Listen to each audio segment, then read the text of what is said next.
Hi, I'm Barbara Fox. Most people call me Bobby Fox. And I think I like to start out by saying I'm a U.S. Navy veteran. That's one of my proudest things I've done with my life. And when I got out of the Navy, I didn't have big goals about going to school or anything, but I knew it would bring in some money with the GI Bill, and we had bills to pay. So I wasn't a real college material when I was younger, but I said, well, I can go to community college.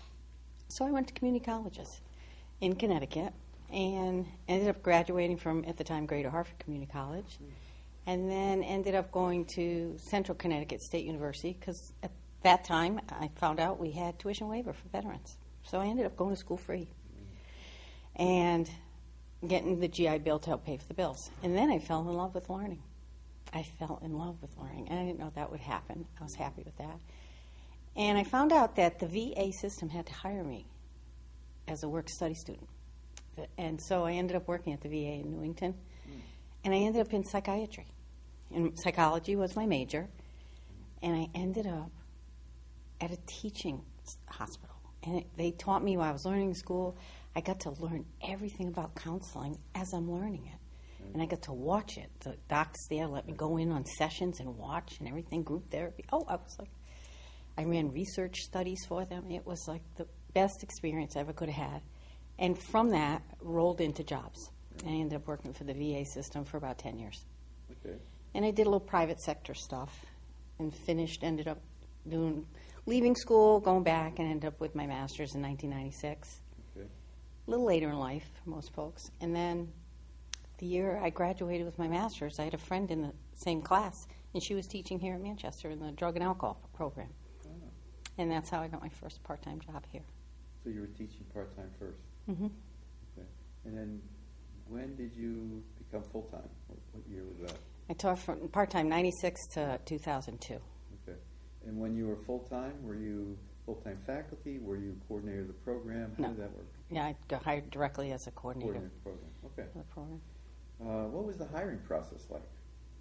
Good. I was impressed with it. Yeah. I was, because one of the things I was grateful for, they let you know you're going to be interviewed by 6 or 8 people. They gave you a list of 16 questions that they were going to ask you, and you had to do a teaching segment. And at that time, it was on prevention. And I'm an addiction counselor specialist. Prevention is another specialty. Right. I'd just taken a workshop in prevention, thinking, I need to know other areas of this profession. I just took a workshop in it. And I can remember getting a video machine out, my husband doing it, my family sitting down, and I talked to them for 15 minutes. Right. And it helped get the nerves out. Yeah. So I did some role play with my family. How long did it take after the interview? Was there a second interview? How did that process Then go? I had to come back and meet the dean. I don't know if it was the same day I met the president, had the interview with them. Okay. And it was really sad, though, because I tell this story. I had this job because it took so long. It took from like October when you got the announcement. Right. We're talking March, April. Mm-hmm. And in that time, all the people that were going for the job with me, like the minorities and the people who had been here longer, they all dropped out because it was such a long process. They said they got other job offers, so they left. Oh. So it was just me and somebody else I heard, but I didn't know who it was. Okay. And I knew my division director and the dean loved me. So I had the job. I thought I had it. Then I got the letter in the mail. You didn't get the job. My husband came home. I was in a puddle on the floor, crying. I was just I thought I had it. And I had another job at the time teaching. I taught English as a second language for a little while. And I loved it, and I said, well, we can move on. But it took me a couple weeks really to get over that. Yeah. I mean, a lot of soul searching. And then a month after I got the letter of rejection, my division director called up and asked me if I still wanted the job. Because the person who they gave it to backed out. Oh. Wow, that's the story. And when we met the next day for coffee, I said, I wasn't supposed to get the job. And she goes, what are you talking about? I said, I'd be sitting in front of you right now with a fat head if I got the job. Because I didn't get the job, now you have an employee with a grateful heart. I said, I'm going to be a little better employee now, Wow. I think. Yeah. So I learned my lesson. What was your first impression of the classroom? As a full-time faculty. Full-time? Yeah. I had been teaching part-time, so I wasn't Yeah, so afraid. You were here already. You knew the students. The first time in front of a class Yeah. as a part-timer, Okay. because I was said, "Here's the book, have a good time." That was that was my orientation to teaching here, and I loved the freedom of it. I loved the freedom of, and I think my best teachers were my worst teachers. Explain that. Well, the teachers who just stood at a lectern and just talked to me out of a book. Right. Oh, God, I couldn't stand that. So they taught me engage the classroom. Just talk to them, move around. And plus, I didn't learn till later. I taught how I need to learn, which is visually. You got to have me do stuff. Yeah. So that's how I teach. Okay. So I had that freedom. No one was watching me. I could do it. Ooh, how exciting. Right. Yeah. Okay.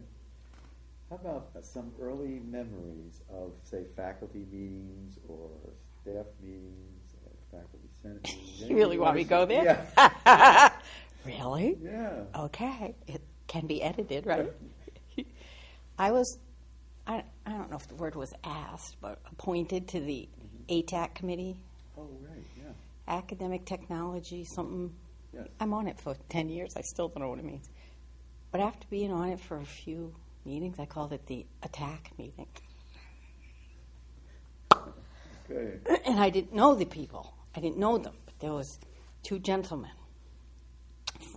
And this was technology based, so Right. there were two tech heads for whatever other. But they had some power on this campus, and I didn't know. I had no idea who they were because I wasn't part of the full-time community yet. Right.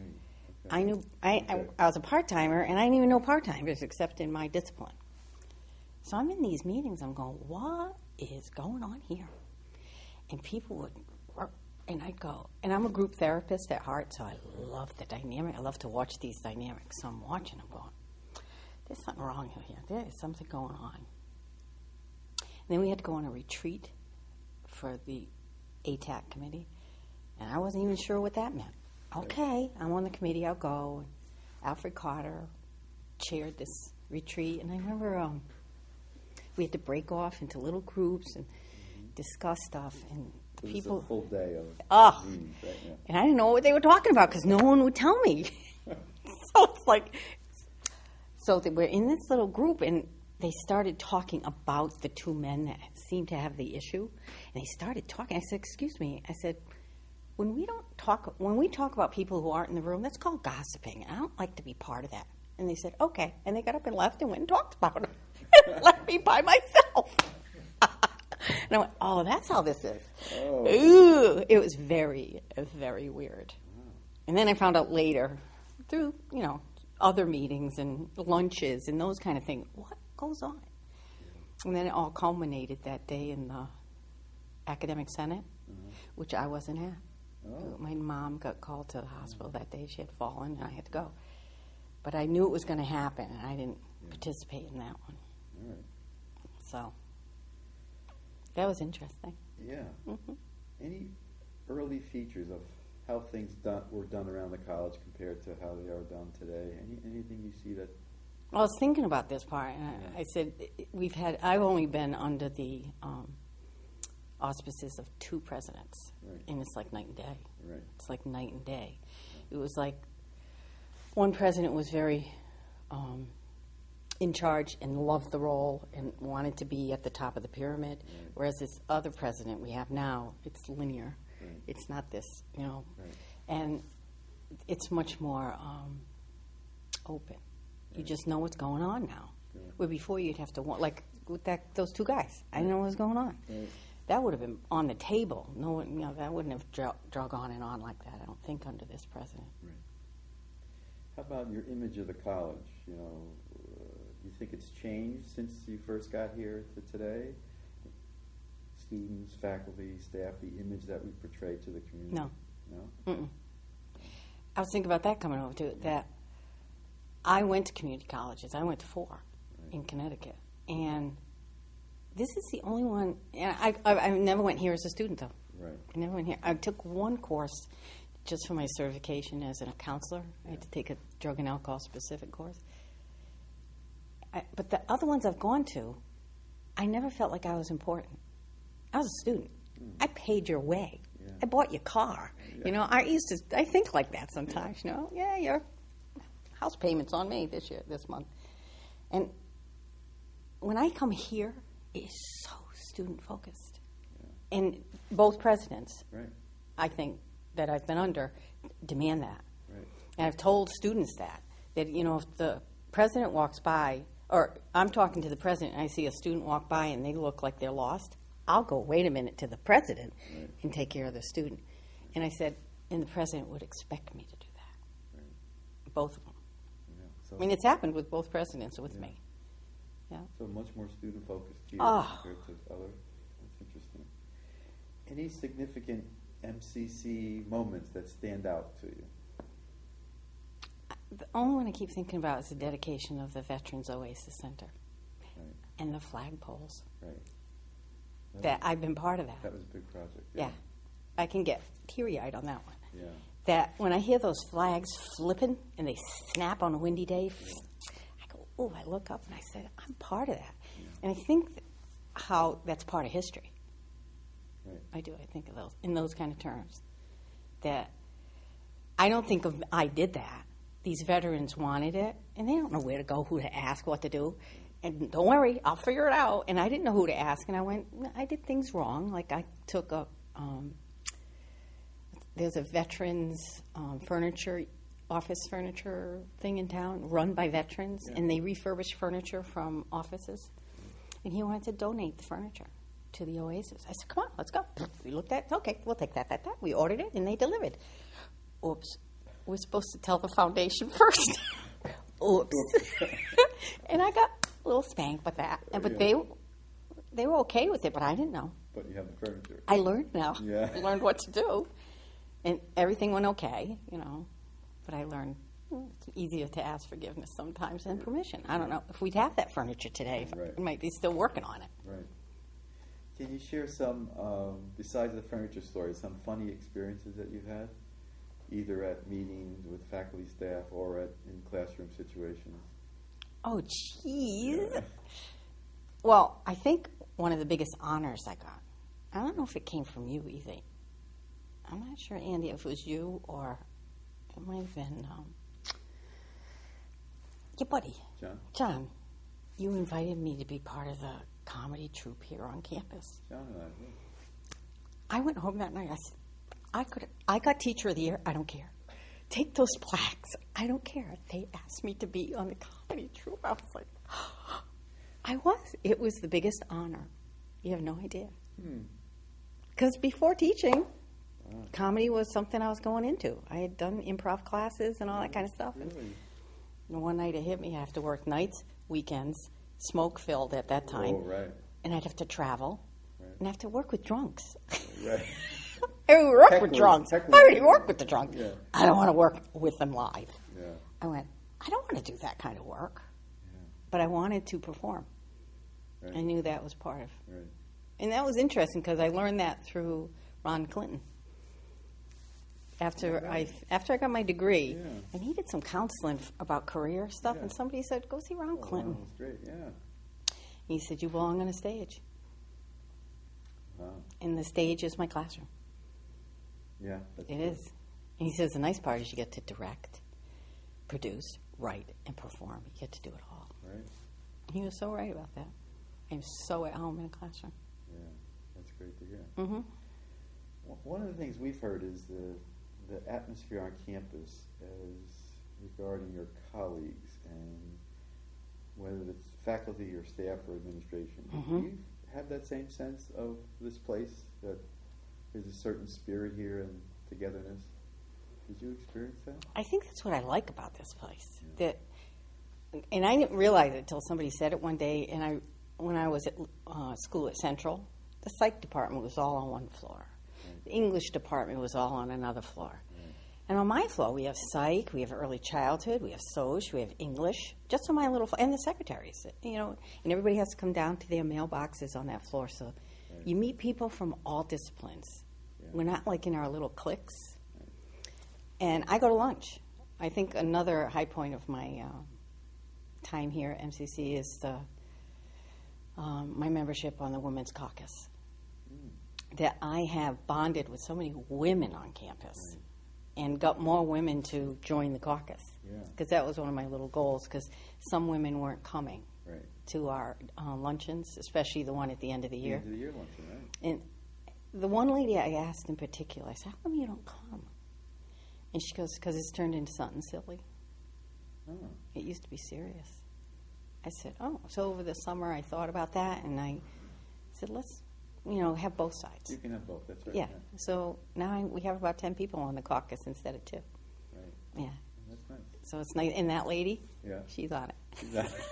That's great. You can't tell me not do something about it. Okay. But I think when I go to lunch, we have a table full of women sometimes. I like to go to lunch and eat out in the public. Right. And I meant to turn mine off too. But I sit there with the chief of police, Right. an administrative assistant, Right. the head of the sports department, Right. other teachers. Right. I sit there with, it's not just the teachers. Nice, It's yeah. this, I love it. Yeah. There's always been And that I'm kind friends with the ladies in the There's cafeteria. always been that kind of sense here, I think, that doesn't matter what your job is. Just not a you're all hierarchy. together. Right. It's not a hierarchy. You hear the mumblings and grumblings because That's that. everywhere, yeah. Well, I heard the grumblings start to surface because I think they were below the surface, bubbling when I started the new faculty forum, full-time faculty forum. Right. That those things started to bubble, Right. and then they went boop. They came to the surface, and I went towards them head on. I said, I'm not going to hide. Yeah. And people were, and are, I guess, afraid that we're going to take over the campus as full-time faculty. I said, no, we just need a voice. Right. And when they hear what I have to say, they go, I never realized full-time faculty don't have, a single place just for them. Part-time faculty have something now. Right. I forget the caucus, Classified classified staff do. I said, full-time faculty don't have a place just to Yeah. talk. Right. And they think once we get talking, though, we're going to take over, I guess. No, we just need to talk. Mm. Well, thanks. I want to ask you if there's anything else that you want to add that maybe we haven't covered in our questions. I think, not ask me, but I was a part-timer here for a while, and I remember Kathy Botero. She was, trying to get the part-time faculty involved on campus. And I came. I used to come to these meetings. There were 2 of us. And I always thought, I had no idea how many part-time faculty there were on this campus. Right. At that time, there weren't as many as there are now. That's a lot. But I think I compare myself from a part-timer to a full-timer, and you're alone. You're alone as a part-timer. Right. And I don't know how to change that. I know they've been trying for years since I've been a part-timer, since right. '96. And I know that the assistant dean's trying to do it, and they're trying, and it's hard. Yeah, it's not an easy problem to solve. Yeah. But if we got those part-timers more active on this campus, Yeah. more involved. Right. But I know it's time. Time's the issue always. Well, thank you. You're welcome. Great job.